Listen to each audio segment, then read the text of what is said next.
നമ്മുടെ ഖുർആൻ പഠന പരമ്പരയിലെ പുതിയ ഒരു അധ്യായത്തിലേക്ക് കടക്കുകയാണ്.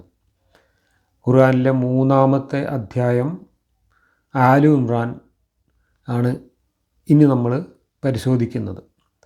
അൽ ബഖറയ്ക്ക് ശേഷമുള്ള ഏറ്റവും വലിയ ഒരു മദീന അധ്യായമാണ് ആലു ഇമ്രാൻ. ആലു ഇമ്രാൻ എന്ന ഈ അധ്യായത്തിൻ്റെ തലക്കെട്ട് തന്നെ ഖുർആനിൻ്റെ പൊള്ളത്തരവും തോൽവിയും വിളിച്ചോതുന്ന ഖുർആൻ്റെ കാതിൽ കെട്ടിത്തൂക്കിയിട്ടുള്ള ഒരു കുണുക്ക് അടയാളമാണ്. ആലു ഇമ്രാൻ എന്ന തലക്കെട്ട് വന്നത് തന്നെ ഒരു ഉഡായിപ്പിൻ്റെ ഭാഗമായിട്ടാണ്. അതിൻ്റെ വിശദാംശങ്ങളിലേക്ക് വരുന്നതിന് മുമ്പ് ഈ അധ്യായത്തിൻ്റെ ഉള്ളടക്കവും അതിൻ്റെ പശ്ചാത്തലവും എന്താണ് എന്നതിനെപ്പറ്റി ചുരുക്കം ചില കാര്യങ്ങൾ പറയാം. ഈ അധ്യായത്തിൽ നമ്മൾ ക്രോണോളജി അനുസരിച്ച് പരിശോധിക്കുകയാണെങ്കിൽ മുഹമ്മദ് മദീനയിലെത്തിയ ഉടനെ അവതരിപ്പിച്ച കുറച്ച് കാര്യങ്ങളുണ്ട്. ബദർ യുദ്ധത്തിന് ശേഷം പറഞ്ഞ കുറച്ച് കാര്യങ്ങളുണ്ട്. ഉഹദ് യുദ്ധത്തിൽ മുഹമ്മദും സംഘവും തോറ്റമ്പിയതിനെ തുടർന്ന് ആ തോറ്റതിൻ്റെ കാരണക്കാര് എന്നും പറഞ്ഞുകൊണ്ട് മുഹമ്മദ് സ്വന്തം അനുയായികളെ അള്ളാഹുവിൻ്റെ പേരിൽ കുറ്റം പറയുകയും ചീത്ത വിളിക്കുകയും ചെയ്യുന്ന ഒരുപാട് വചനങ്ങൾ ഈ അധ്യായത്തിലുണ്ട്. അതുകൂടാതെ മുഹമ്മദ് മരിക്കാനായ സമയത്ത്, മുഹമ്മദ് മരിച്ച വർഷം ഏതാനും മാസങ്ങൾക്ക് മുമ്പ് നടന്ന ഒരു സംഭവവുമായി ബന്ധപ്പെട്ട് കുറേ വാക്യങ്ങൾ, ഈ അധ്യായത്തിൻ്റെ ആദ്യ പകുതിയിലുള്ള 100ഓളം വാക്യങ്ങൾ ആ ഒരു സംഭവത്തെ ബന്ധപ്പെടുത്തി പറഞ്ഞ കാര്യങ്ങളാണ്. മുഹമ്മദ് മദീനയിൽ ജൂതന്മാരെ ആണ് ആദ്യമായിട്ട് കുറ്റം പറയുകയും ഭീഷണിപ്പെടുത്തുകയും ചീത്ത വിളിക്കുകയും ഒക്കെ ചെയ്തുകൊണ്ടിരുന്നത്. മക്കയിൽ മക്കക്കാരായ ബഹുദൈവ ആരാധകരെ പരമാവധി ചീത്ത വിളിക്കുകയും അവരെ ഭീഷണിപ്പെടുത്തുകയും അവരെക്കുറിച്ച് പയ്യാരങ്ങൾ പറയുകയും ചെയ്തുകൊണ്ട് 13 കൊല്ലം അവിടെ മുഹമ്മദ് കഴിച്ചുകൂട്ടി. അവിടെ മുഹമ്മദിനെ മക്കക്കാരായ ആളുകൾ ആശയപരമായി പരാജയപ്പെടുത്തി. അതോടൊപ്പം തന്നെ മദീനയിൽ നിന്ന് ഉള്ള ജൂതന്മാരും മുഹമ്മദിനെ ആശയപരമായി മുട്ടുകുത്തിക്കാനും വെള്ളം കുടിപ്പിക്കാനും മക്കക്കാരോടൊപ്പം കൂടി. മദീനയിലെത്തിയ ഉടനെ മുഹമ്മദിന് ഈ ജൂതന്മാരോട് കടുത്ത വൈരാഗ്യം ഉണ്ടാവാൻ കാരണം അവർ മുഹമ്മദിൻ്റെ പ്രതീക്ഷയ്ക്ക് വിരുദ്ധമായിട്ട് എതിർപക്ഷത്ത് നിൽക്കുക, അല്ലെങ്കിൽ മുഹമ്മദിൻ്റെ ഈ ഉഡായിപ്പുകളിലൊന്നും വിശ്വസിക്കാൻ കൂട്ടാക്കാതെ മുഹമ്മദ് പറഞ്ഞുകൊണ്ടിരുന്ന എല്ലാ കഥകളെയും അവരും ആശയപരമായി ചെറുത്ത് തോൽപ്പിക്കുകയുണ്ടായി. മദീനയിൽ ജൂതന്മാർ മുഹമ്മദിനെ ശരിക്കും വെള്ളം കുടിപ്പിച്ച കഥ ഇതിനു മുമ്പ് നമ്മൾ പറഞ്ഞിട്ടുണ്ട്. അവരുടെ വേദഗ്രന്ഥങ്ങളെക്കുറിച്ചൊക്കെ മുഹമ്മദ് ഓരോ കാര്യങ്ങൾ ഇങ്ങനെ പറഞ്ഞപ്പോൾ മുഹമ്മദിന് ഈ വേദങ്ങളിലൊക്കെ ഉള്ള കാര്യങ്ങൾ കൃത്യമായിട്ട് അറിയുമോ, മുഹമ്മദ് പറയുന്നതൊക്കെ ഒരു സർവജ്ഞാനിയായ ദൈവത്തിൻ്റെ വചനങ്ങൾ തന്നെയാണോ എന്ന് പരീക്ഷിക്കുന്നതിന് വേണ്ടിയും അതല്ല എന്ന് നാട്ടുകാരെ ബോധ്യപ്പെടുത്തുന്നതിന് വേണ്ടിയും കുറേ വളരെ പ്രസക്തമായിട്ടുള്ള മുഹമ്മദിനെ ഉത്തരം മുട്ടിക്കുന്ന തരത്തിലുള്ള ചോദ്യങ്ങൾ ഈ ജൂതന്മാർ മക്കയിൽ മുഹമ്മദിനോട് ചോദിക്കാനായിട്ട് കൊടുത്തയക്കുകയുണ്ടായി. റൂഹുൽ ഖുദ്സും, ആത്മാവും പരിശുദ്ധാത്മാവും, അത് തമ്മിലുള്ള വ്യത്യാസം എന്താണ്, അതെന്താണ് സാധനം എന്നതിനെക്കുറിച്ചുള്ള ചോദ്യമായിരുന്നു ഒന്ന്. ഗുഹാവാസികൾ എന്ന് പറയുന്ന കഥയെക്കുറിച്ചുള്ള ചോദ്യമായിരുന്നു മറ്റൊന്ന്. ദുൽഖർനൈനി ആരാണ്, എന്താണ് തുടങ്ങിയ കാര്യങ്ങളായിരുന്നു. ഇത്തരം ചോദ്യങ്ങളൊന്നും എന്താണ് ചോദിക്കുന്നത് എന്ന് പോലും മനസ്സിലാക്കാൻ കഴിയാതെ ഉത്തരം കിട്ടാൻ വേണ്ടി നാടാകെ തെണ്ടി നടന്ന് പല വഴിക്കും പല ചാരന്മാരെ അയച്ച് കളക്ട് ചെയ്തിട്ടും മുഹമ്മദിന് കൃത്യമായിട്ട് ജൂതന്മാരെന്താണോ ഉദ്ദേശിച്ചത് ആ ഉദ്ദേശിച്ചതിനനുസരിച്ചുള്ള ഉത്തരങ്ങൾ കണ്ടെത്താൻ കഴിഞ്ഞില്ല. മുഹമ്മദ് പറഞ്ഞത് മുഴുവൻ മണ്ടത്തരങ്ങളാണ് എന്ന് നാട്ടുകാർക്ക് എല്ലാവർക്കും ബോധ്യമാവുകയും അതോടുകൂടി മുഹമ്മദ് ജൂതന്മാരുടെ മുമ്പിലും മക്കക്കാരുടെ മുമ്പിലും സമ്പൂർണ്ണമായിട്ട് പരാജയപ്പെട്ട് മൂക്കുകുത്തുകയും ചെയ്തു. അങ്ങനെ എല്ലാവരോടുമുള്ള ഒരു പ്രതികാര ബുദ്ധിയോടുകൂടിയാണ് മുഹമ്മദ് പിന്നെ അടവ് മാറ്റി ആയുധമെടുത്തവരെ ആക്രമിക്കാൻ ഒരുങ്ങിക്കൊണ്ട് മദീനയിൽ വന്ന് മദീനയിലെ ഏതാനും ഗോത്രക്കാരുമായിട്ടൊക്കെ സഖ്യമുണ്ടാക്കുന്നത്. മദീനയിൽ ആ ഗോത്രക്കാരുമായിട്ട് നല്ല ബന്ധത്തിലായിരുന്ന ഈ ജൂതന്മാർ തന്നെയാണ് മുഹമ്മദിനെ ആശയപരമായി പരാജയപ്പെടുത്താൻ കൂട്ടുനിന്നത് എന്നതുകൊണ്ട് ആ ജൂതന്മാരോടുള്ള ശത്രുത മുഹമ്മദിൻ്റെ മനസ്സിലുണ്ടായിരുന്നു. അവരെയും മദീനക്കാരെയും തമ്മിൽ തെറ്റിക്കാനുള്ള കാര്യങ്ങളാണ് മദീനയിൽ വന്ന ഉടനെ മുഹമ്മദ് ചെയ്തുകൊണ്ടിരുന്നത്. അതിൻ്റെ ഭാഗമായിട്ട് ജൂതന്മാരെ കുറേ കുറ്റം പറയുകയും അവർക്കെതിരായിട്ട് ഒരുപാട് ആരോപണങ്ങൾ ഉന്നയിക്കുകയും ഒക്കെ ചെയ്യുന്നതാണ് മദീന അധ്യായങ്ങളിൽ നമ്മൾ കാണുന്നത്. ഈ അധ്യായത്തിലാകട്ടെ മൂന്നാമതൊരു കൂട്ടരെ കൂടി മുഹമ്മദ് തൻ്റെ ശത്രുപക്ഷത്ത് നിർത്തിക്കൊണ്ട് ചീത്ത വിളിക്കുകയും ഭീഷണിപ്പെടുത്തുകയും ചെയ്യുന്നതാണ് ഇനി നമ്മൾ കാണാൻ പോകുന്നത്. ഉഹുദ് യുദ്ധത്തിൽ പരാജയപ്പെട്ടതിനെ തുടർന്ന് മുഹമ്മദിൻ്റെ കൂടെ ഉണ്ടായിരുന്നവരെ ചീത്ത വിളിക്കാനും അവരെ കുറ്റം പറയാനും കുറേ വാക്യങ്ങൾ ഈ അധ്യായത്തിൻ്റെ 2ാം പകുതിയിൽ നമുക്ക് കാണാം. എന്നാൽ 1ാം പകുതിയിലെ 100ഓളം വാക്യങ്ങളിൽ നമ്മൾ കാണുന്നത് ക്രിസ്ത്യാനികൾക്കെതിരായിട്ടുള്ള കുറ്റാരോപണങ്ങളാണ്. അവരുടെ വിശ്വാസത്തെ ചോദ്യം ചെയ്യുകയും അവരെ ഭീഷണിപ്പെടുത്തുകയും അവർക്കെതിരായിട്ട് ചീർത്തെറി വിളിക്കുകയും ഒക്കെ ചെയ്യുന്നതാണ് ഈ 1ാം പകുതിയിലുള്ള 100ഓളം വാക്യങ്ങൾ. മൊത്തം 200 വാക്യങ്ങളാണ് ഈ അധ്യായത്തിലുള്ളത്. ആലു ഇമ്രാൻ എന്ന തലക്കെട്ടൊക്കെ ഈ ക്രിസ്ത്യാനികളുമായി നടന്നിട്ടുള്ള ഒരു തർക്കത്തിൻ്റെ ഭാഗമായി മുഹമ്മദ് ഇറക്കിയ ഉഡായിപ്പാണ്. ഇതിൻ്റെ പശ്ചാത്തലം മുഹമ്മദ് മരിക്കുന്നതിന് ഏതാനും മാസങ്ങൾക്ക് മുമ്പ്, അപ്പോഴേക്കും നമുക്കറിയാം അറേബ്യ ഉപഭൂഖണ്ഡം ഒന്നടങ്കം മുഹമ്മദിൻ്റെ അധികാര പരിധിയിൽ വരികയും അവിടെ ഉണ്ടായിരുന്ന എല്ലാവരെയും മാറ്റി ഓടിക്കുകയോ കൊന്നൊടുക്കുകയോ ചെയ്തുകൊണ്ട് അവരുടെ ഭൂമിയും സ്വത്തും മുഴുവൻ പിടിച്ചെടുക്കുകയും ചെയ്ത് മുഹമ്മദ് അറേബ്യ ഒരു വലിയ രാജ്യമാക്കി മാറ്റി അതിൻ്റെ തലപ്പത്ത് കയറിയിരിക്കുന്ന ഒരു കാലഘട്ടം. അവസാനം ആ അറേബ്യ ഉപദ്വീപിൻ്റെ തെക്കേ അറ്റത്ത് യമൻ, ഇന്നത്തെ യമൻ എന്ന് പറയുന്ന പ്രദേശത്ത് നജ്റാൻ എന്ന് പറയുന്ന ദേശത്ത് കുറേ ക്രിസ്ത്യാനികൾ താമസിച്ചിരുന്നു. മുഹമ്മദ് ഓരോ ഗോത്രക്കാരെ ആക്രമിച്ച് ആ പ്രദേശം മുഴുവൻ കീഴടക്കി ആക്രമിക്കാൻ പോകുന്നതിന് മുമ്പ് ഓരോ ഗോത്രക്കാർക്കും മുഹമ്മദിൻ്റെ വക ഓരോ താക്കീതും മുന്നറിയിപ്പും ഒക്കെ ഉണ്ടാവാറുണ്ട്. ആ താക്കീതും മുന്നറിയിപ്പും കൊടുത്തതിന് ശേഷം നേരെ പോയി അങ്ങ് ആക്രമിക്കുകയാണ് ചെയ്യാറ്. അതുപോലെ ഈ നജ്റാനിൽ താമസിച്ചിരുന്ന ക്രിസ്ത്യാനികൾക്കെതിരെ മുഹമ്മദ് മരിക്കുന്നതിന് തൊട്ട് മുമ്പുള്ള ഏതാനും മാസങ്ങൾക്ക് മുമ്പുള്ള ഒരു സമയത്ത് ഒരു ഭീഷണി കത്ത് കൊടുത്തയക്കുന്നു, അല്ലെങ്കിൽ ഒരു ഭീഷണി സന്ദേശം കൊടുത്തയക്കുകയാണ്. അവരോട് മുഹമ്മദ് ആവശ്യപ്പെടുന്നത് നിങ്ങൾ ഇസ്ലാം മതം സ്വീകരിക്കണം, അല്ലെങ്കിൽ നിങ്ങൾ ഞങ്ങൾക്ക് സമ്പൂർണ്ണമായി കീഴടങ്ങി ജിസിയ എന്ന് പറയുന്ന നിങ്ങളുടെ ജീവൻ്റെ വിലയായിട്ടുള്ള നികുതിയൊക്കെ തന്ന് അടങ്ങി ഒതുങ്ങി അവിടെ ഇരിക്കാം, അതല്ലെങ്കിൽ നിങ്ങളുടെ യുദ്ധത്തിന് ഒരുങ്ങി അവിടെ നിന്നോ, ഞങ്ങൾ നിങ്ങളെ ശരിയാക്കും. അപ്പം ഇവർക്ക് 3 ഓപ്ഷനാണ്. ഒന്ന് മരിക്കുക, അല്ലെങ്കിൽ ഇസ്ലാം മതം സ്വീകരിക്കുക, പിന്നെ അതിൻ്റെ ഇടയിൽ ജിസിയ തന്ന് അടങ്ങി ഒതുങ്ങി ജീവിക്കുക. ഈ 3-ലൊരു ഓപ്ഷൻ സ്വീകരിക്കേണ്ട അവസ്ഥ സൃഷ്ടിച്ചുകൊണ്ട് മുഹമ്മദ് അവർക്കൊരു താക്കീത് കത്ത്, ഒരു മുന്നറിയിപ്പ് കൊടുക്കുകയാണ്. ആ മുന്നറിയിപ്പ് കിട്ടിയപ്പോൾ അതിനു മുമ്പ് തന്നെ മുഹമ്മദിൻ്റെ എല്ലാ കാര്യങ്ങളും അവർ അറിഞ്ഞിട്ടുണ്ട്. അവരാകെ പേടിച്ച് വിറച്ചിരിക്കുകയായിരുന്നു അവിടെ. കാരണം ഇന്നല്ലെങ്കിൽ നാളെ മുഹമ്മദ് സംഘവും അങ്ങോട്ട് എത്തും എന്നുള്ള പ്രതീക്ഷയിൽ തന്നെ ആയിരുന്നു അവരിരുന്നത്. കാരണം ആ പ്രദേശം മുഴുവൻ ആ രീതിയിൽ മുഹമ്മദ് കീഴടക്കിയിട്ടുണ്ട്. അങ്ങനെയാണ് ഈ കത്ത് കിട്ടുന്നത്. അപ്പോൾ അവർ എന്ത് ചെയ്തു എന്ന് വെച്ചാൽ അവർ വളരെ ബുദ്ധിപൂർവം മുഹമ്മദിനെ നേരിടാനും തങ്ങളുടെ വിശ്വാസത്തെയും തങ്ങളുടെ ജീവനെയും രക്ഷിക്കാനുള്ള വഴി ആരാഞ്ഞുകൊണ്ട് അവർ ഒരു സംഘം 10-60 പേരടങ്ങുന്ന ഒരു സംഘം യമനിൽ നിന്ന് മദീനയിലേക്ക് മുഹമ്മദിനെ കാണാനായിട്ട് വരികയാണ്. അവരുടെ കൂട്ടത്തിൽ പാതിരിമാരും പണ്ഡിതന്മാരും അവരുടെ നേതാക്കന്മാരും ഒക്കെ ഉൾപ്പെടുന്ന ഒരു സംഘമായിരുന്നു അത്. 60 പേരുണ്ട് എന്നൊക്കെയാണ് ചരിത്രത്തിൽ എഴുതി കാണുന്നത്. ഈ നജ്റാനിലെ ക്രിസ്ത്യാനികളുടെ സംഘം മുഹമ്മദിനെ മദീനയിൽ വന്ന് കാണുകയും അവരും മുഹമ്മദും തമ്മിൽ ഒരു വലിയ സംവാദം നടക്കുകയും ചെയ്തു. ആശയപരമായ സംവാദമാണ് നടക്കുന്നത്. ആ സംവാദത്തിൽ ക്രിസ്ത്യാനികൾ വളരെയധികം പ്രിപ്പയർഡായിട്ട് ഒരുങ്ങിയിട്ടാണ് വന്നത്. മുഹമ്മദിനെ തർക്കിച്ച് തോൽപ്പിക്കാനല്ല, മറിച്ച് മുഹമ്മദിനെ കാര്യങ്ങൾ കൺവിൻസ് ചെയ്യിച്ച് തങ്ങളുടെ സുരക്ഷ ഉറപ്പാക്കാൻ വേണ്ടിയിട്ടായിരുന്നു അവർ വന്നത്.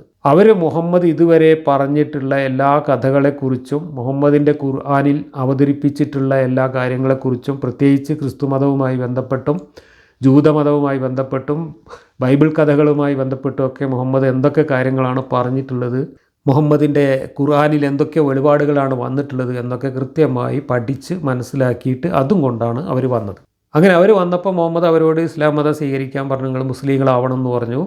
അപ്പോൾ അവർ പറഞ്ഞു, ഞങ്ങൾ ഓൾറെഡി മുസ്ലിങ്ങൾ തന്നെയാണല്ലോ, നിങ്ങളും ഞങ്ങളും തമ്മിൽ യാതൊരു വ്യത്യാസവും ഇല്ലല്ലോ, നിങ്ങളുടെ ഖുർആനിൽ പറയുന്ന കാര്യങ്ങൾ തന്നെയല്ലേ ഞങ്ങൾ വിശ്വസിക്കുകയും പറയുകയും ചെയ്യുന്നത് എന്നൊക്കെ പറഞ്ഞ് അവർ വളരെ സൗമ്യമായിട്ട് മുഹമ്മദിന് കാര്യങ്ങൾ ബോധ്യപ്പെടുത്താൻ ശ്രമിച്ചു. ഇവിടെ മുഹമ്മദിന് പറ്റിയ ഒരു വലിയ അമളി എന്താണെന്ന് വെച്ചാൽ, മുഹമ്മദ് ആദ്യഘട്ടത്തിൽ ഈ ക്രിസ്ത്യാനികളുടെ വിശ്വാസത്തെ ഏതാണ്ട് പൂർണ്ണമായി തന്നെ അംഗീകരിക്കുന്ന തരത്തിൽ ഒരുപാട് വെളിപാടുകൾ ഇറക്കി വെച്ചിട്ടുണ്ടായിരുന്നു ഖുർആനിൽ. ആ വെളിപാടുകളാണ് നജ്റാൻ ക്രിസ്ത്യാനികളുടെ മുമ്പിൽ മുഹമ്മദിന് പാരയായി മാറിയത്. കാരണം മുഹമ്മദ് പിന്നീട് മുഹമ്മദിൻ്റെ തൗഹീദിൽ നിന്ന് ക്രിസ്ത്യാനികളുടെ വിശ്വാസത്തേക്ക് ഒഴിവാക്കി ക്രിസ്ത്യാനികളെക്കുറിച്ച് അവരുടെ വിശ്വാസങ്ങളെക്കുറിച്ചൊക്കെ വളരെ മോശമായ അഭിപ്രായങ്ങളാണ് പിന്നീട് മുഹമ്മദ് ഖുർആനിലൂടെയും അല്ലാതെയും പറഞ്ഞുകൊണ്ടിരുന്നത്. പക്ഷെ ആദ്യഘട്ടത്തിൽ മുഹമ്മദ് ഈസാ നബിയെക്കുറിച്ച് പറഞ്ഞ കുറേ കാര്യങ്ങൾ ക്രിസ്ത്യാനികളുടെ വിശ്വാസവുമായി വളരെയധികം പൊരുത്തമുള്ളതായിരുന്നു.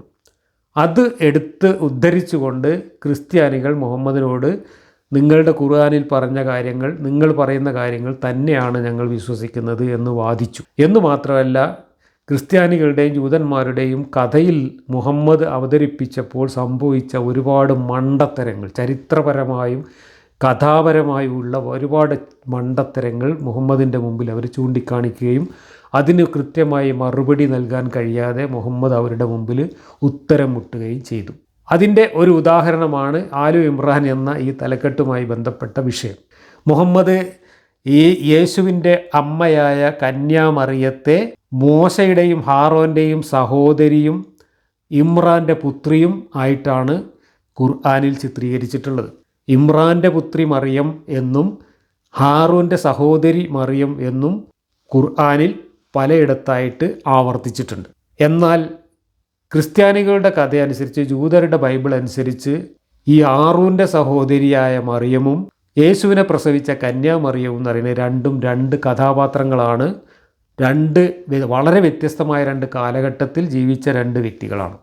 1500 വർഷത്തെ വ്യത്യാസമുണ്ട് ഈ പറയുന്ന മറിയമും മറ്റേ മറിയമും തമ്മിൽ. മൂസായുടെയും ഹാറൂൻ്റെയും സഹോദരിയായ മിറിയം, ഇമ്രാൻ്റെ മകളായ മിറിയം എന്ന് പറയുന്നത് മൂസാ നബിയുടെ കാലത്ത് ജീവിച്ചിരുന്ന മിറിയമാണ്. എന്നാൽ അത് കഴിഞ്ഞ് 1000-1500 വർഷത്തിന് ശേഷമാണ് ഈസാ നബിയെ പ്രസവിക്കുന്ന കന്യാമറിയം ജീവിക്കുന്നത്, ഈസാ നബി ജനിക്കുന്നത്. ഇവിടെ മുഹമ്മദിന് പറ്റിയ അമളി, മുഹമ്മദ് ഈ കഥയെല്ലാം ഏതെങ്കിലും പെരുങ്കൊല്ലൻ്റെ ആലയിൽ പോയിരുന്നിട്ടോ അല്ലെങ്കിൽ എവിടെയെങ്കിലുമൊക്കെ പോയിരുന്നിട്ടോ അല്ലെങ്കിൽ വഴിയാത്രയിൽ ആരെങ്കിലുമൊക്കെ ചോദിച്ചറിഞ്ഞിട്ടോ മനസ്സിലാക്കിയപ്പോൾ ഈ രണ്ടും മറിയം എന്ന പേര് വന്നപ്പോൾ, ഒന്ന് മിറിയവും ഒന്ന് മറിയവുമാണ്, ഈ പേര് രണ്ടും കൂടെ മുഹമ്മദിന് കൺഫ്യൂഷൻ ആവുകയും മുഹമ്മദ് കന്യാമറിയമാണ് മറ്റേ മറിയം എന്ന് തെറ്റിദ്ധരിക്കുകയും അതനുസരിച്ച് വെളിപാടിറക്കി ഖുർആനിൽ ഈ മണ്ടത്തരം എഴുതി വെക്കുകയും ചെയ്തു. ഈ മണ്ടത്തരം നേരത്തെ മനസ്സിലാക്കിയ നജറാനിലെ ക്രിസ്ത്യാനികൾ മുഹമ്മദിനോട് ഈ അബദ്ധത്തെക്കുറിച്ച് സംസാരിച്ചിട്ടുണ്ട്. അപ്പോൾ മുഹമ്മദ് വീണത് വിദ്യ എന്നോണം ഉരുണ്ട് മറിഞ്ഞുകൊണ്ട് ചില ന്യായങ്ങൾ പറഞ്ഞു. പക്ഷേ ആ ന്യായങ്ങൾ പൊളിയുന്ന വാക്യങ്ങൾ വീണ്ടും ഖുർആനിലുണ്ടായിരുന്നു. കാരണം ഇമ്രാൻ്റെ പുത്രി എന്ന് പറഞ്ഞതിന് ഇമ്രാൻ്റെ ഒരു വംശാവലിയിൽപ്പെട്ട ആൾ എന്ന അർത്ഥം എന്നൊക്കെ പറഞ്ഞിട്ട് മുഹമ്മദ് അവരുടെ മുമ്പിൽ ഉരുണ്ടു. പക്ഷേ ആ ഉരുളൽ വിലപ്പോവാത്ത രീതിയിൽ ഹാറൂൻ്റെ സഹോദരി എന്നുകൂടി എടുത്ത് ഉദ്ധരിച്ചതോടുകൂടി, അതും ഖുർആനിലുണ്ട്, അതും കൂടി ഉദ്ധരിച്ചതോടുകൂടി അവിടെയും മുഹമ്മദ് ഉത്തരം മുട്ടിപ്പോയി. ക്രിസ്ത്യാനികളുടെ ബൈബിളിലെ കഥയിൽ കന്യാമറിയത്തിൻ്റെ അച്ഛൻ്റെ പേര് ഇമ്രാനല്ല, കന്യാമറിയത്തിന് ഹാറൂൻ എന്ന് പറയുന്ന ഒരു സഹോദരനുമില്ല. എന്നാൽ മൂസയുടെ സഹോദരൻ ഹാറൂനും അവരുടെ സഹോദരിയായ മിറിയമും ഇമ്രാൻ്റെ പുത്രി എന്ന രീതിയിൽ കഥയിൽ അവിടെ ഉണ്ട് താനും. ഇത് രണ്ടും പരസ്പരം കൺഫ്യൂഷൻ ആയതാണ്. മുഹമ്മദിന് ഈ അബദ്ധം ചൂണ്ടിക്കാണിച്ചപ്പോൾ മുഹമ്മദ് ശരിക്കും അവരുടെ മുമ്പിൽ ഉത്തരം മുട്ടി വെള്ളം കുടിച്ച് കുറേ ബബ്ബ അടിച്ച് രക്ഷപ്പെടാൻ ശ്രമിച്ചിട്ടുണ്ട്. അതവിടെ പൊളിഞ്ഞു. മറ്റൊന്ന്, ഈസാ നബിയുടെ ജനനത്തെക്കുറിച്ച് മുഹമ്മദ് ഖുർആനിലൂടെ പറഞ്ഞ കഥ. ഈ ഇമ്രാൻ്റെ പുത്രി മറിയം അള്ളാഹു തൻ്റെ റൂഹിൽ നിന്ന് മറിയമിൻ്റെ ഫർജിൽ ഊതി ആണ് ഈസാ നബിയെ ഗർഭം ധരിച്ചത് എന്ന കഥയാണ് ഖുർആനിൽ പറയുന്നത്. ഫർജിൽ ഊതി എന്ന് തന്നെയാണ് പറയുന്നത്, അള്ളാഹു ഊതി എന്ന് തന്നെയാണ് ഖുർആനിൽ പറയുന്നത്. അത് തൻ്റെ ആത്മാവിൽ നിന്ന്, തൻ്റെ റൂഹിൽ നിന്ന് എന്ന് പറഞ്ഞിട്ടുണ്ട്. ആ റൂഹ് എന്താണ് എന്നതിന് പിന്നീട് മുഹമ്മദ് ജിബ്രീൽ എന്നൊക്കെ പറഞ്ഞ് വ്യാഖ്യാനിച്ചതായിട്ട് കാണാം. എന്നാൽ അതേ ഖുർആനിൽ മുഹമ്മദിനെ പരിശുദ്ധാത്മാവ് റൂഹുൽ ഖുദ്സ് പിൻബലം കൊടുക്കുന്നുണ്ട് എന്ന ഒരു വാക്യം കൂടി ഇതേ ഖുർആനിലുണ്ട്. യേശുവിന്, ഈസാ നബിക്ക് അള്ളാഹുവിൻ്റെ പരിശുദ്ധാത്മാവിൻ്റെ പിൻബലമുണ്ട് എന്ന് പറയുന്ന വാക്യങ്ങൾ ഖുർആനിൽ പല സ്ഥലത്തുമുണ്ട്. അപ്പോൾ ഈ പരിശുദ്ധാത്മാവ് എന്ന റൂഹുൽ ഖുദ്സും ഈ കന്യാമറിയത്തിൻ്റെ ഫർജിൽ ഊതിക്കയറ്റിയ റൂഹും, ഇത് രണ്ടും തമ്മിലുള്ള വ്യത്യാസം എന്താണ്, ഇതെന്താണ് എന്നതിനെക്കുറിച്ചാണ് മുമ്പ് ജൂതന്മാർ ചോദിച്ചപ്പോൾ ഖുർആനിൽ അതൊന്നും എനിക്കറിയില്ല എന്നങ്ങോട്ട് പറഞ്ഞാളോ, അതൊക്കെ അള്ളാഹ്ക്ക് മാത്രം അറിയുന്ന കാര്യമാണ് എന്ന് പറഞ്ഞ് മുഹമ്മദ് തടി കഴിച്ചിലാക്കുന്ന രംഗം നമ്മൾ മുമ്പ് ചർച്ച ചെയ്തിട്ടുണ്ട്. ഖുർആനിലതുണ്ട്. എന്താണ് റൂഹ് എന്ന ചോദ്യത്തിന് അവരതാ ചോദിക്കുന്നു, റൂഹിനെക്കുറിച്ച് പറഞ്ഞാളോ, അതൊന്നും എനിക്കറിഞ്ഞില്ല, അതൊക്കെ അള്ളാഹ്ക്ക് മാത്രമേ അറിയുള്ളൂ, എനിക്ക് കുറച്ച് മാത്രമേ അറിയിച്ചു തന്നിട്ടുള്ളൂ എന്ന് പറഞ്ഞാളാ എന്ന് അള്ളാഹു പറയുന്ന കോമഡി ഖുർആനിലുണ്ട്. അള്ളാഹുവാണ് ഇത് പറയുന്നതെങ്കിൽ അറിയുന്ന അള്ളാഹുവിന് അറിയുള്ളൂ, എനിക്കറിയില്ല എന്ന് ഇജാണ് പറഞ്ഞാളാന്ന് പറയേണ്ട കാര്യമില്ലല്ലോ. അള്ളാഹുവിന് അറിയുന്ന കാര്യം അങ്ങ് പറഞ്ഞു കൊടുത്താൽ പോരെ. അപ്പോൾ മുഹമ്മദിന് അറിയില്ല, അതുകൊണ്ട് മുഹമ്മദിൻ്റെ അള്ളാഹുവിനും അറിയില്ല, എന്നിട്ട് അള്ളാഹുവിന് അറിയുള്ളൂ എനിക്കറിയില്ല എന്ന് പറഞ്ഞാളാ എന്ന് ഒരു വിഡ്ഢിത്തം പറഞ്ഞു. അങ്ങനെയാണ് ജൂതന്മാരുടെ മുമ്പിൽ വെള്ളം കുടിച്ചത്. അതേ കാര്യങ്ങൾ എടുത്ത് ഉദ്ധരിച്ചുകൊണ്ട് ഈ യേശുവിനെ താങ്ങുന്ന പരിശുദ്ധാത്മാവ് എന്താണ്, യേശുവിൻ്റെ ജനനത്തിന് കാരണമായ റൂഹ് ആത്മാവ് എന്താണ് തുടങ്ങിയിട്ടുള്ള കാര്യങ്ങളൊക്കെ ഇവരെടുത്ത് മുഹമ്മദിൻ്റെ അടുത്ത് ചോദിച്ചു. എന്നിട്ട് പറഞ്ഞു, ഞങ്ങൾ വിശ്വസിക്കുന്ന ക്രിസ്തു എന്ന ദൈവപുത്രൻ എന്ന ക്രിസ്തുവും പരിശുദ്ധാത്മാവും പിന്നെ പിതാവായ ദൈവവും, ഇത് മൂന്നും ചേർന്ന് ഞങ്ങളുടെ ത്രിത്വം തന്നെയാണ്. ഈ പരിശുദ്ധാത്മാവിനാൽ പിൻബലം നൽകി എന്ന ഖുർആൻ വാക്യത്തിലൂടെയും റൂഹിനാൽ ഗർഭം ധരിച്ചു എന്ന് പറയുന്ന ഖുർആൻ വാക്യത്തിലൂടെയും ഒക്കെ അർത്ഥമാക്കുന്നത് നിങ്ങളുടെ ഖുർആനിൽ പറയുന്ന കാര്യം തന്നെയാണ്. ഞങ്ങൾ പറയുന്ന ത്രിത്വം ദൈവപുത്രൻ എന്ന് ഞങ്ങൾ പറയാൻ കാരണം ഇത് തന്നെയാണ്. മറിയമിൻ്റെ ഫർജിൽ അള്ളാഹുവിൻ്റെ റൂഹ് ഊതിക്കയറ്റിയിട്ടാണ് യേശു ക്രിസ്തു ജനിച്ചതെങ്കിൽ യേശു ക്രിസ്തുവിൻ്റെ വാപ്പ ആരാണ് എന്ന് നിങ്ങൾ പറയണം എന്ന് ഇവർ മുഹമ്മദിൻ്റെ മുമ്പിൽ പറഞ്ഞു. പണ്ട് എം അക്ബറും ചെറിയ മുണ്ടവും കെ സുല്ലമിയും ഞാനും കൂടെ നടത്തിയ കൂട്ടാളിയുടെ സംവാദത്തിൽ ഇതേ ചോദ്യം ഞാൻ അവരോട് ചോദിച്ചിരുന്നു. അവർക്കന്ന് ഉത്തരം പറയാൻ കഴിഞ്ഞില്ല. അതേ ചോദ്യമാണ് നജറാനിലെ ക്രിസ്ത്യാനികൾ വന്നിട്ട് മുഹമ്മദിനോട് ചോദിച്ചത്. അള്ളാഹു ഫർജിലൂതിയിട്ടാണ് യേശു ക്രിസ്തു ജനിച്ചതെങ്കിൽ ആ യേശു ക്രിസ്തുവിൻ്റെ വാപ്പ ആരാണ് എന്ന് ചോദിച്ചു. അതിന് മുഹമ്മദ് ബബ്ബബെ അടിച്ച് ഉത്തരം പറയുന്നതൊക്കെ പിന്നീട് നമുക്ക് ഈ അധ്യായത്തിൽ നമുക്ക് കാണാൻ കഴിയും. അതുപോലെ യേശു ക്രിസ്തു അള്ളാഹുവിൻ്റെ വചനമാണ് എന്ന് ഖുർആനിലുണ്ട്. അള്ളാഹുവിൻ്റെ വചനം എന്ന പ്രയോഗം പല സ്ഥലത്ത് ഖുർആനിൽ ആവർത്തിച്ചിട്ടുണ്ട്. അതും ക്രിസ്ത്യാനികളുടെ തൃത്വവിശ്വാസവുമായി ബന്ധപ്പെട്ടാണ്. അള്ളാഹുവിൻ്റെ പിതാവായ കർത്താവിൻ്റെ വചനമാണ് പുത്രനായ യേശു എന്നുള്ളത് അവരുടെ വിശ്വാസമാണ്. അപ്പോൾ പരിശുദ്ധാത്മാവും അവിടെ ഉണ്ട്, വചനവും അവിടെ ഉണ്ട്. ഈസാ നബിയുടെ വാപ്പയും അള്ളാഹുവാണ് എന്നതിന് അക്ഷരാർത്ഥത്തിൽ തന്നെ ഖുർആനിൽ തെളിവുണ്ട്. കാരണം ഗർഭം ഉണ്ടാക്കിയത് അള്ളാഹു ആണെങ്കിൽ പിന്നെ ആ കുട്ടിയുടെ പിതാവ് അള്ളാഹു ആണെന്ന് പറയുന്നതിൽ തെറ്റൊന്നുമില്ലല്ലോ. അക്ഷരാർത്ഥത്തിൽ തന്നെ പറയാവുന്നതാണ്. അത്രയേ ഞങ്ങൾ പറയുന്നുള്ളൂ എന്ന് പറഞ്ഞുകൊണ്ട് ക്രിസ്ത്യാനികൾ ഖുർആൻ എടുത്തുകൊണ്ട് മുഹമ്മദ് നേരത്തെ പറഞ്ഞ മണ്ടത്തരങ്ങൾ പെറുക്കിയെടുത്തുകൊണ്ട് മുഹമ്മദിനെ ഉത്തരം മുട്ടിച്ചു. ആ ഒരു സന്ദർഭത്തിൽ മുഹമ്മദിന് കാര്യമായിട്ടൊന്നും പറഞ്ഞു നിൽക്കാൻ കഴിയാതെ വരികയും മുഹമ്മദ് അവസാനം അവരെടുത്ത് പലതരത്തിലുള്ള ഉഡായിപ്പുകൾ ഇറക്കി നോക്കുകയും ആ ഉഡായിപ്പിൻ്റെ ഭാഗമായിട്ട് മുഹമ്മദ് അവരെ ശാപപ്രാർത്ഥനയ്ക്ക് വെല്ലുവിളിക്കുകയും ചെയ്തു. മുബാഹല എന്ന് പറയുന്ന ഏർപ്പാടിന് വെല്ലുവിളിച്ചു എന്നാണ് ചരിത്രത്തിലും വ്യാഖ്യാനങ്ങളിലും കാണുന്നത്. മുബാഹലയ്ക്ക് പക്ഷേ ക്രിസ്ത്യാനികൾ നിന്നുകൊടുത്തില്ല, അവരതിന് തയ്യാറാവാതെ വന്നു. മുബാഹലയ്ക്ക് തയ്യാറാവാതിരിക്കാൻ കാരണം അവർ തോറ്റതുകൊണ്ടാണ് എന്നും സംവാദത്തിൽ മുഹമ്മദാണ് ജയിച്ചത്, അള്ളാഹു മുഹമ്മദാണ് ജയിച്ചത് എന്നുമാണ് വ്യാഖ്യാതാക്കൾ പറഞ്ഞു വെക്കുന്നത്. പക്ഷേ ഖുർആൻ വായിച്ചു കഴിഞ്ഞാൽ ഖുർആനിൽ ഇതുമായി ബന്ധപ്പെട്ട് വന്നിട്ടുള്ള വാക്യങ്ങളും അതിൻ്റെ സന്ദർഭ വിവരണങ്ങളും വ്യാഖ്യാനങ്ങളും ഒക്കെ വരികൾക്കിടയിലൂടെ വായിച്ചു കഴിഞ്ഞാൽ മുഹമ്മദ് അവരുടെ മുമ്പിലും തോറ്റമ്പിയതാണ് എന്ന് വളരെ വ്യക്തമാണ്. മുമ്പ് ജൂതന്മാരുടെ മുമ്പിലും മക്ക മുശ്രിക്കുകളുടെ മുമ്പിലും ആശയപരമായി തോറ്റമ്പിയതുപോലെ തന്നെ നജ്റാൻ ക്രിസ്ത്യാനികളുടെ മുമ്പിലും മുഹമ്മദ് തോറ്റമ്പിയിട്ടുണ്ട് എന്നുള്ളത് വ്യക്തമാണ്. തോറ്റമ്പിയപ്പോൾ രക്ഷപ്പെടാൻ ഒരു വഴിയില്ലാത്തപ്പോൾ മുഹമ്മദ് മുബാഹല എടുത്തിട്ട് വെച്ചു. എന്നാൽ ഈ മുബാഹല മുഹമ്മദ് ഇതിനു മുമ്പ് അംഗീകരിക്കാത്ത സാധനമാണ്. നിങ്ങൾക്കറിയാം, മക്ക മുശ്രിക്കുകൾ മുഹമ്മദിൻ്റെ സാന്നിധ്യത്തിൽ മുഹമ്മദിനെ മുന്നിൽ നിർത്തിക്കൊണ്ട് മുഹമ്മദിൻ്റെ ദൈവമായ അള്ളാഹുവിനെ വിളിച്ചുകൊണ്ട് ശാപപ്രാർത്ഥന നടത്തിയിട്ടുണ്ട്.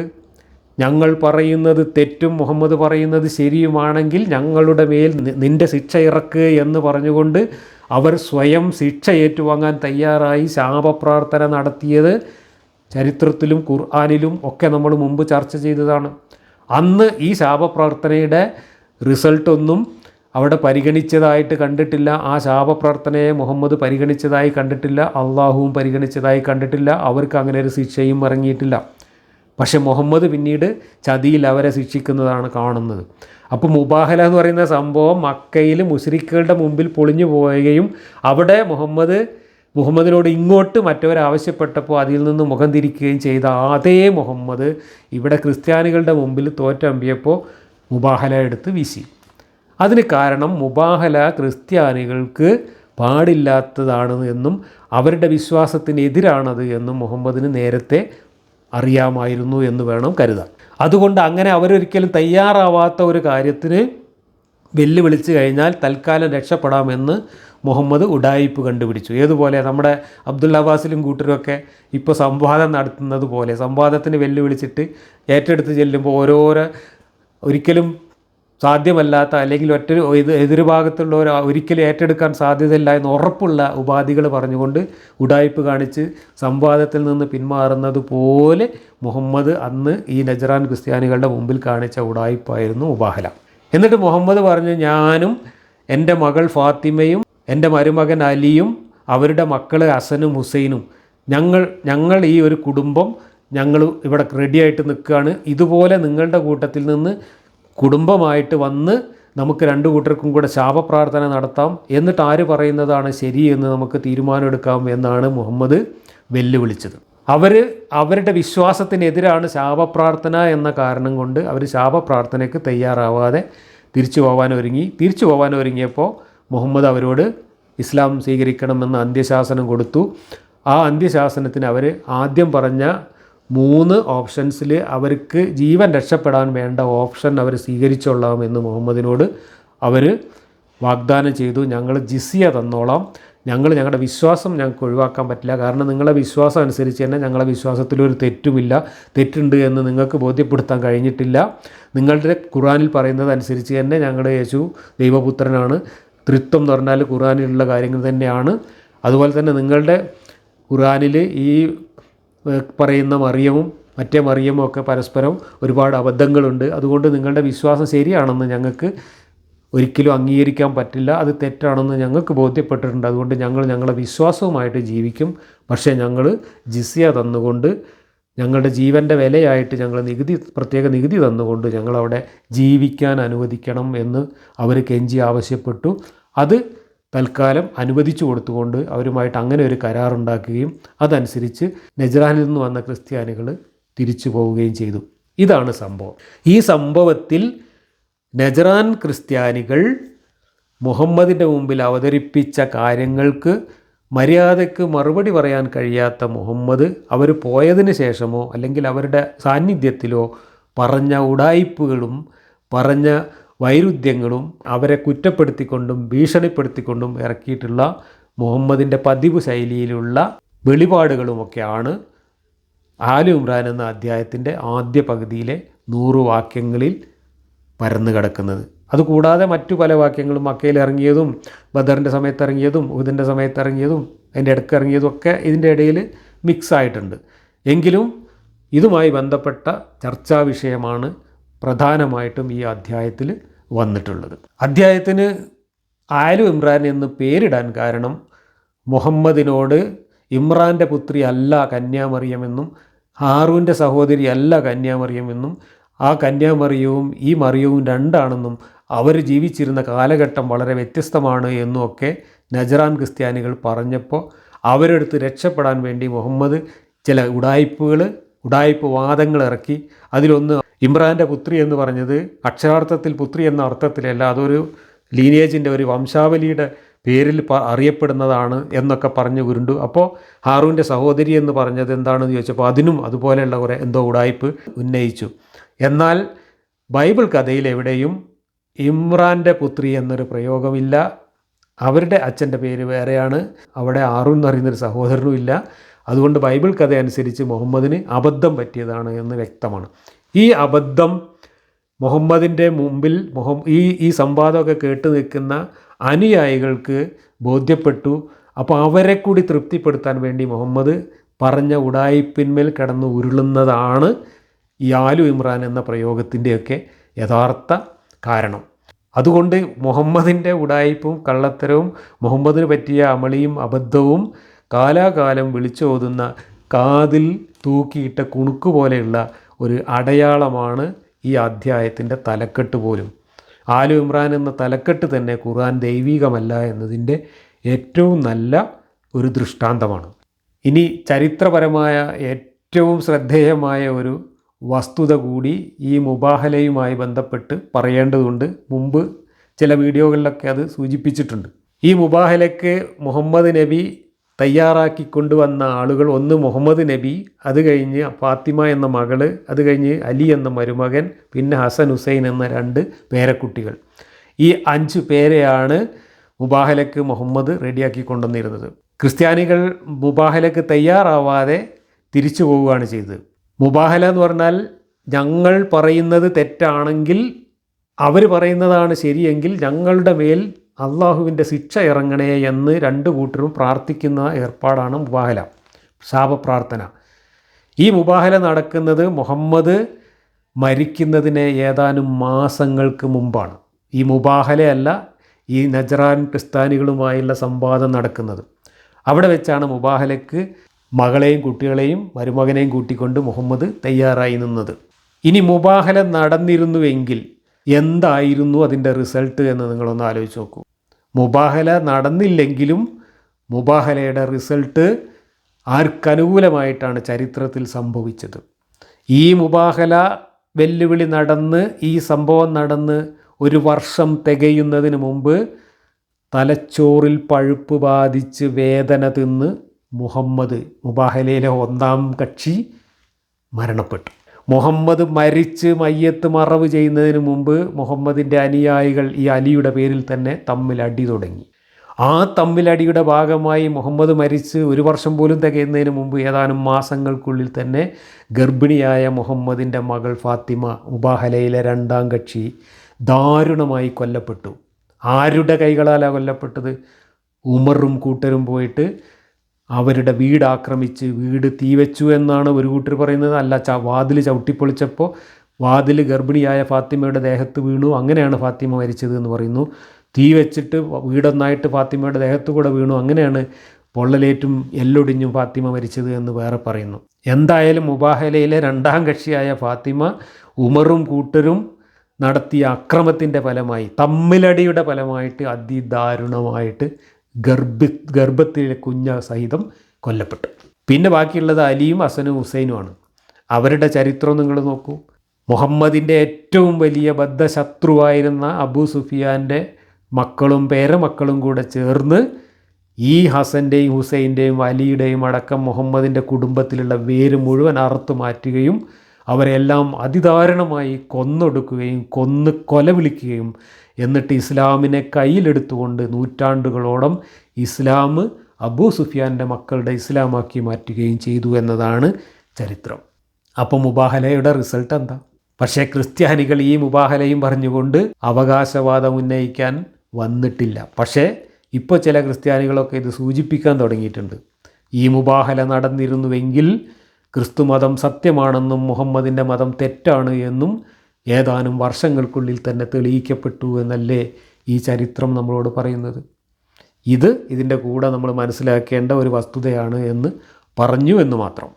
ഇനി ഈ നജ്റാൻ ക്രിസ്ത്യാനികളും മുഹമ്മദും തമ്മിലൊക്കെ നടന്ന ചർച്ചയുടെ വിശദാംശങ്ങൾ എന്തൊക്കെയാണ്, മുഹമ്മദിൻ്റെ അടുത്ത് അവർ എന്തൊക്കെ വാദങ്ങളാണ് ഉന്നയിച്ചത്, മുഹമ്മദ് തിരിച്ച് എന്തൊക്കെയാണ് പറഞ്ഞത്, ആ ചർച്ചയുടെ ഒരു പൂർണ്ണ രൂപം എന്താണ് എന്നതിനെക്കുറിച്ചൊന്നും കൃത്യമായ വിവരങ്ങൾ നമുക്ക് ഒരിക്കലും കിട്ടാൻ സാധ്യതയില്ല എന്നുള്ളതാണ് മറ്റൊരു ചരിത്ര വസ്തുത. കാരണം ഇതിൻ്റെയൊക്കെ ചരിത്രവും ഇതനുസരിച്ചുള്ള വ്യാഖ്യാനങ്ങളും ഒക്കെ രചിക്കപ്പെടുന്നത് ഇസ്ലാം വലിയൊരു സാമ്രാജ്യമായി വികസിച്ച് നൂറ്റാണ്ടുകൾ കഴിഞ്ഞിട്ടാണ് എന്നുള്ളത് കൊണ്ട് തന്നെ ഇസ്ലാമിൻ്റെ ഏകപക്ഷീയമായ വേർഷൻ മാത്രമേ നമുക്ക് കിട്ടുകയുള്ളൂ എന്നുള്ളതാണ് വസ്തുത. അവിടെ നമ്മളെ കാര്യങ്ങൾ മനസ്സിലാക്കാനുള്ള ഒരു പരിമിതി എന്ന് പറയുന്നത് നമുക്ക് വരികൾക്കിടയിൽ വായിക്കേണ്ടി വരുന്നു, പലതും നമുക്ക് ഇതിൽ നിന്നും ഊഹിച്ചെടുക്കേണ്ടി വരുന്നു എന്നതാണ്. എങ്കിൽ പോലും ഖുർആനിൽ ഇനിയിപ്പോൾ ഈ അധ്യായത്തിൽ നമ്മൾ വായിക്കാൻ പോകുന്ന കാര്യങ്ങളും ഇതിൻ്റെ വ്യാഖ്യാനങ്ങളിൽ വന്നിട്ടുള്ള പൊട്ടും പൊടിയും ഒക്കെ വെച്ചുകൊണ്ട് പരിശോധിക്കുകയാണെങ്കിൽ മുഹമ്മദിനെ തീർത്തും ഖുർആൻ വെച്ചുകൊണ്ട് തന്നെ നജ്റാൻ ക്രിസ്ത്യാനികൾ വെള്ളം കുടിപ്പിച്ച് മൂക്കുകുത്തിച്ചിട്ടുണ്ട് എന്നത് വ്യക്തമാണ്.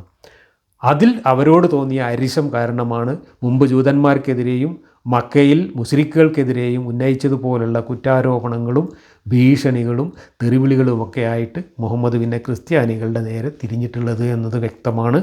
ആ ക്രിസ്ത്യാനികൾക്ക് നേരെ മുഹമ്മദ് ചൊരിഞ്ഞ ശാപവാക്കുകളാണ് ഇനി നമ്മൾ ഈ അധ്യായത്തിൽ കുറേ വാക്യങ്ങളിൽ വായിക്കുന്നത്. ഇനി നമുക്ക് ഈ അധ്യായത്തിലെ ആദ്യത്തെ ഏതാനും വാക്യങ്ങൾ വായിച്ചുകൊണ്ട് കാര്യങ്ങളിലേക്ക് കടക്കാം. സൂറത്ത് ആലു ഇമ്രാൻ. അലിഫ് ലാം മീം. അല്ലാഹു അവനല്ലാതെ ഒരു ദൈവമില്ല, എന്നെന്നും ജീവിച്ചിരിക്കുന്നവൻ, എല്ലാം നിയന്ത്രിക്കുന്നവൻ, ആശ്രയം വേണ്ടാത്തവൻ. ഇതാണ് അതിൻ്റെ ആദ്യത്തെ 2 വാക്യങ്ങൾ. ഇതൊക്കെ പല അധ്യായങ്ങളിലും ആവർത്തിച്ച് വന്നിട്ടുള്ള കാര്യങ്ങളാണ്. അതുകൊണ്ട് ഞാൻ അതൊന്നും ആവർത്തിക്കുന്നില്ല. അള്ളാഹു ആശ്രയം വേണ്ടാത്തവനാണ് എന്ന് പറയുന്നതൊക്കെ വലിയ കോമഡിയാണ്. ഇവിടെ തന്നെ ഈ പറയാൻ പോകുന്ന കഥകളിലൊക്കെ അള്ളാഹു ഒരു മനുഷ്യ സ്ത്രീക്ക് ഗർഭം ഉണ്ടാക്കാൻ വരെ അള്ളാഹു ജിബ്രീലിനെ ആശ്രയിച്ചു എന്ന വിഡ്ഢിത്തമൊക്കെ പറയുന്നുണ്ട്. ഒരു മലക്കിനെ കാര്യസ്ഥനാക്കി പറഞ്ഞയച്ചിട്ടാണ്, ഒരു സ്ത്രീയുടെ ഫർജിൽ ഊതിയിട്ടാണ് ഒരു മനുഷ്യ സ്ത്രീക്ക് അത്ഭുത ഗർഭം ഉണ്ടാക്കുന്നത്. അപ്പം സ്ത്രീകൾക്ക് ഗർഭമുണ്ടാക്കാനും മനുഷ്യരോട് ആശയവിനിമയം നടത്താനും ബാക്കിയുള്ള എല്ലാ കാര്യങ്ങൾക്കും മലക്കുകളെ ആശ്രയിക്കുന്ന അള്ളാഹുവാണ് ആശ്രയം വേണ്ടാത്തവൻ എന്ന് വീമ്പ് പറയുന്നത്. ഇതൊക്കെ തനി വിരോധാഭാസമാണ്. 3. അവൻ ഈ വേദത്തെ മുൻ വേദങ്ങളെ ശരിവെക്കുന്നതായിക്കൊണ്ട് സത്യവുമായി നിനക്ക് അവതരിപ്പിച്ചു തന്നിരിക്കുന്നു. അവൻ ഈ വേദത്തെ മുൻ വേദങ്ങളെ ശരിവെക്കുന്നതായിക്കൊണ്ട് സത്യവുമായി നിനക്ക് അവതരിപ്പിച്ചു തന്നിരിക്കുന്നു. അവൻ തൗറാത്തും ഇഞ്ചീലും അവതരിപ്പിച്ചു. അപ്പം മുൻ വേദങ്ങൾ എന്ന് പറയുന്നത് തൗറാത്തും ഇഞ്ചീലുമാണ്. അതിനെ അംഗീകരിച്ചുകൊണ്ടാണ് മുഹമ്മദ് ഈ വേദം അല്ലെങ്കിൽ അള്ളാഹു ഈ വേദം അവതരിപ്പിച്ചിട്ടുള്ളത് എന്നാണ് ഇവിടെ പറയുന്നത്. അങ്ങനെയാണെങ്കിൽ ക്രിസ്ത്യാനികൾ പറഞ്ഞതിനെ ഖുർആൻ അംഗീകരിച്ചിട്ടുണ്ട് എന്നുള്ള വാദം ഇവിടെ ശരിവെക്കുകയാണ് ചെയ്യുന്നത്. പിന്നെ എന്തിനാണ് ക്രിസ്ത്യാനികളെ കുറ്റം പറയുന്നത്? അവിടെ മുഹമ്മദ് ആദ്യം പറഞ്ഞ കാര്യങ്ങളൊക്കെ മാറ്റിയിട്ട് മുഹമ്മദിൻ്റെ തൗഹീദ് ഉഡായിപ്പ് ഇറക്കിയപ്പോൾ ക്രിസ്ത്യാനികൾ പറയുന്ന ത്രിത്വവും ദൈവപുത്രൻ എന്ന സങ്കല്പവും ഒക്കെ മുഹമ്മദ് തള്ളിക്കളഞ്ഞു. എന്നാൽ ക്രിസ്തു ജനിച്ച കഥ പറയുകയും പരിശുദ്ധാത്മാവിനെ കൊണ്ട് പിൻബലം നൽകിയെന്ന് പറയുകയും ഒക്കെ ചെയ്തതോടുകൂടി ക്രിസ്ത്യാനികൾ പറയുന്നത് ശരിയാണ് എന്ന് വരികയും ചെയ്യുന്നു. ഈ വൈരുദ്ധ്യമാണ് ഇവിടെ കാണുന്നത്. ആ വൈരുദ്ധ്യം ചൂണ്ടിക്കാണിച്ച് വെള്ളം കുടിപ്പിച്ചതിനുള്ള മറുപടിയായിട്ടാണ് ഈ കാര്യം പറഞ്ഞു തുടങ്ങുന്നത്. മുൻ വേദങ്ങളെ ശരിവെച്ചുകൊണ്ട് സത്യവുമായി നിനക്ക് അവതരിപ്പിച്ചു എന്നാണ് പറയുന്നത്. മുൻ വേദങ്ങളെ ശരിവെച്ചു എന്ന് പറയുകയാണെങ്കിൽ ആ മുൻവേദങ്ങളിൽ പറയുന്ന കാര്യങ്ങൾ ഇന്നതാണെന്ന് ആ വേദം കൊണ്ടു നടക്കുന്ന ആളുകൾ പറയുന്നതിനല്ലേ കൂടുതൽ ആധികാരികത. അപ്പോൾ അത് ഇവിടെ ശരിവെച്ചിട്ടുണ്ടെങ്കിൽ അത് അംഗീകരിച്ചു കൊടുക്കല്ലേ വേണ്ടത്. പിന്നെ അതിൽ അങ്ങനെയല്ല ഇങ്ങനെയല്ല എന്ന് പറഞ്ഞിട്ട് മാറ്റം വരുത്തേണ്ട കാര്യമുണ്ടോ? എന്നിട്ട് മുഹമ്മദ് വരുത്തിയ മാറ്റത്തിൻ്റെ ഉത്തരവാദിത്തം അവരുടെ പെരടിയിൽ വെച്ച് കെട്ടുകയാണ് മുഹമ്മദും വ്യാഖ്യാതാക്കളും ചെയ്തത്. ക്രിസ്ത്യാനികൾ അവരുടെ വേദഗ്രന്ഥത്തിൽ മാറ്റം വരുത്തി എന്നാണ് പറയുന്നത്. ഈ ക്രിസ്ത്യാനികൾ അവരുടെ വേദഗ്രന്ഥത്തിൽ മാറ്റം വരുത്തി എന്ന് പറയുന്നത് ശുദ്ധ അസംബന്ധമാണ്. കാരണം ഒരു വേദഗ്രന്ഥത്തിൽ വിശ്വസിക്കുന്ന ഒരു മതവിശ്വാസി കൂട്ടം അവർ വിശ്വസിക്കുന്ന ഒരു വേദഗ്രന്ഥത്തിൽ എന്തിനാണ് മാറ്റം വരുത്തുന്നത്? എന്ത് മാറ്റമാണ് വരുത്തുന്നത്? ഇവിടെ ഇപ്പോൾ ഇമ്രാൻ്റെ പുത്രി എന്ന് പറഞ്ഞത് ക്രിസ്ത്യാനികൾ മാറ്റം വരുത്തിയതാണോ അതോ ക്രിസ്ത്യാനികളുടെ കഥ ചോർത്തി അവതരിപ്പിച്ചപ്പോൾ മുഹമ്മദിന് പറ്റിയ അബദ്ധമാണോ? സാമാന്യ ബുദ്ധി ഉണ്ടെങ്കിൽ നമുക്ക് ആലോചിച്ചാൽ അറിയാം. 1500 കൊല്ലത്തെ വ്യത്യാസമുള്ള 2 കഥാപാത്രങ്ങളെ ഒന്നാക്കി അവതരിപ്പിച്ചതാണ് മുഹമ്മദ്. പിന്നീട് അത് അബദ്ധമാണെന്ന് മനസ്സിലായപ്പോഴാണ് അതിനെ ആലു ഇമ്രാനൊക്കെ ആക്കിയിട്ട് ഉരുളാൻ ശ്രമിച്ചത്. അങ്ങനെ ഒരു ഇമ്രാൻ്റെ പുത്രി മാത്രമാണ് പറഞ്ഞിരുന്നതെങ്കിൽ അങ്ങനെ ഉരുണ്ട് നിൽക്കാമായിരുന്നു. പക്ഷേ ഹാറൂൻ്റെ സഹോദരി എന്നും കൂടെ പറയുകയും ഈ കന്യാമറിയത്തിന് അങ്ങനെ ഒരു സഹോദരനോ അങ്ങനെ ഒരു അച്ഛനോ ഇല്ലാതിരിക്കുകയും ചെയ്യുമ്പോൾ മുഹമ്മദിന് പറ്റിയത് അമളിയാണ് എന്ന് ഉറപ്പാണ്. അപ്പോൾ ഈ മുഹമ്മദ് ചെയ്ത ഈ മണ്ടത്തരം ക്രിസ്ത്യാനികൾ അവരുടെ വേദഗ്രന്ഥത്തിൽ മാറ്റം വരുത്തിയതാണ് എന്ന് പറയുകയാണെങ്കിൽ എന്ത് ലോജിക്കാണ് അതിനുള്ളത്? ക്രിസ്ത്യാനികൾ എന്തിനാണ് കന്യാമറിയത്തിൻ്റെ വാപ്പാൻ്റെ പേര് മാറ്റുന്നത്? ക്രിസ്ത്യാനികൾ എന്തിനാണ് കന്യാമറിയത്തിൻ്റെ ആങ്ങളയുടെ പേര് മാറ്റുന്നത്? അതുകൊണ്ട് അവർക്ക് എന്താണ് നേട്ടം? അവരേത് കാലത്ത് ആരാണ് അങ്ങനെ ഒരു മാറ്റം വരുത്തിയത്? ക്രിസ്തുമത ലോകത്താകെ വ്യാപിച്ച ഒരു കാലഘട്ടത്തിൽ എവിടെയെങ്കിലും ഒരാൾ അല്ലെങ്കിൽ ഒരു കൂട്ടർ ബൈബിളിൽ അങ്ങനെ ഒരു മാറ്റം വരുത്തി കഴിഞ്ഞാൽ മറ്റുള്ളവരത് സമ്മതിക്കുമോ? ലോകത്തുള്ള എല്ലാ ക്രിസ്ത്യാനികളും ഒരുമിച്ച് ഒരു തീരുമാനം എടുത്തെങ്കിലല്ലേ അങ്ങനെ ഒരു മാറ്റം വരുത്താൻ പറ്റുള്ളൂ. അങ്ങനെ മാറ്റം വരുത്തേണ്ട വല്ല സാഹചര്യവും ക്രിസ്ത്യാനികൾക്കോ ജൂതന്മാർക്കോ ഉണ്ടോ? അപ്പോൾ ഈ പറയുന്നതിൽ ഒരു ലോജിക്കും ഇല്ല. മുഹമ്മദിന് പറ്റിയ അബദ്ധങ്ങളും മുഹമ്മദ് പറഞ്ഞ മണ്ടത്തരങ്ങളും മുഹമ്മദ് വെളുപ്പിച്ചെടുക്കാൻ വേണ്ടിയിട്ട് മുഹമ്മദ് ഉരുളുന്നതാണ് അവരുടെ വേദഗ്രന്ഥങ്ങളിൽ മാറ്റം വരുത്തി എന്ന വാദം.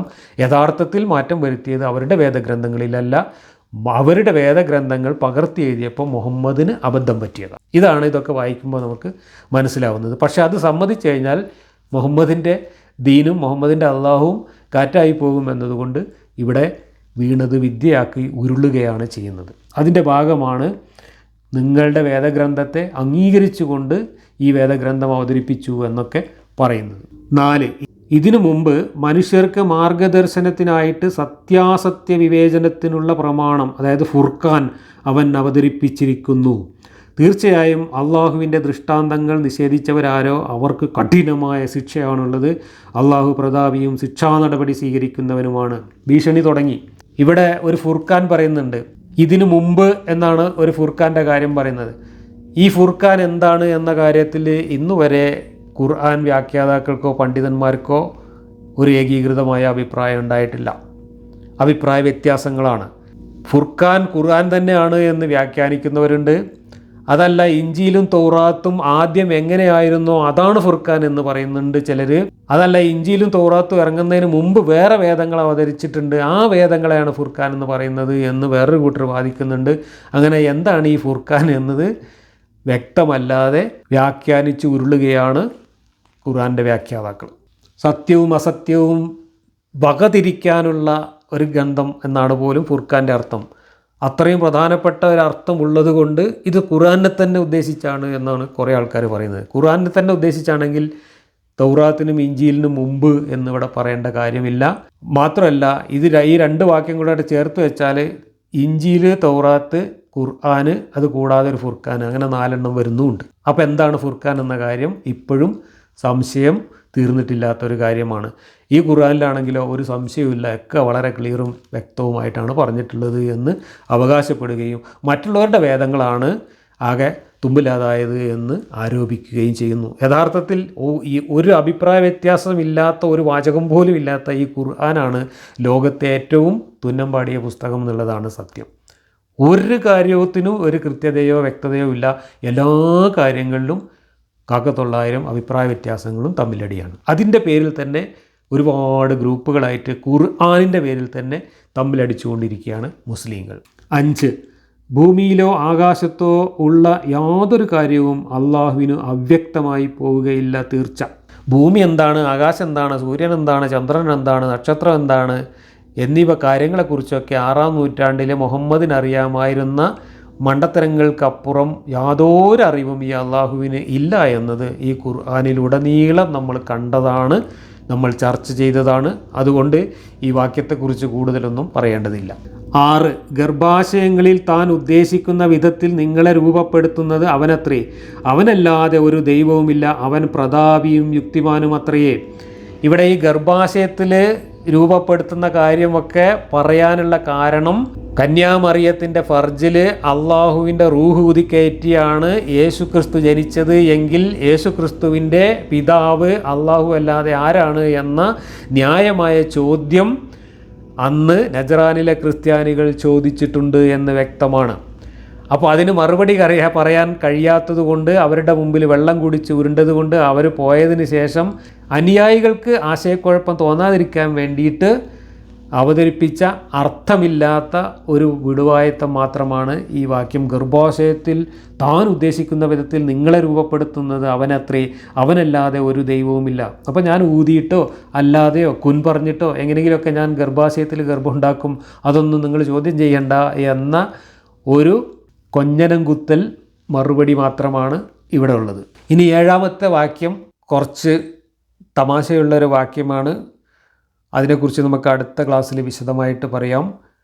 ഞാൻ അയ്യൂബുമായി നടന്ന സംവാദത്തിൽ ഇതിനകത്തുള്ള ചില കാര്യങ്ങൾ പരാമർശിച്ചിരുന്നു. മനുഷ്യൻ്റെ ജീവിതത്തിന് മാർഗദർശനം നൽകാൻ വേണ്ടി, എങ്ങനെയാണ് ജീവിക്കേണ്ടത് എന്ന് മനുഷ്യരെ പഠിപ്പിക്കാൻ വേണ്ടി സ്രഷ്ടാവായ ദൈവം കൊടുത്തയച്ച കാറ്റലോഗാണ് ഖുർആൻ എന്ന വാദം മുന്നിൽ വെച്ചുകൊണ്ട്, അങ്ങനെയാണെങ്കിൽ ഈ ഖുർആനിൽ ഒരിക്കലും ഉണ്ടാവാൻ പാടില്ലാത്ത കുറേ സാധനങ്ങൾ ഇതിനകത്തുണ്ട് എന്ന് ഈ നജറാൻ ക്രിസ്ത്യാനികളുടെ മുമ്പിൽ ഉത്തരം മുട്ടിയപ്പോൾ മുഹമ്മദ് കൊഞ്ഞനം കുത്തി പറഞ്ഞതാണ് അടുത്ത വാക്യത്തിൽ നമുക്ക് ചർച്ച ചെയ്യാനുള്ളത്.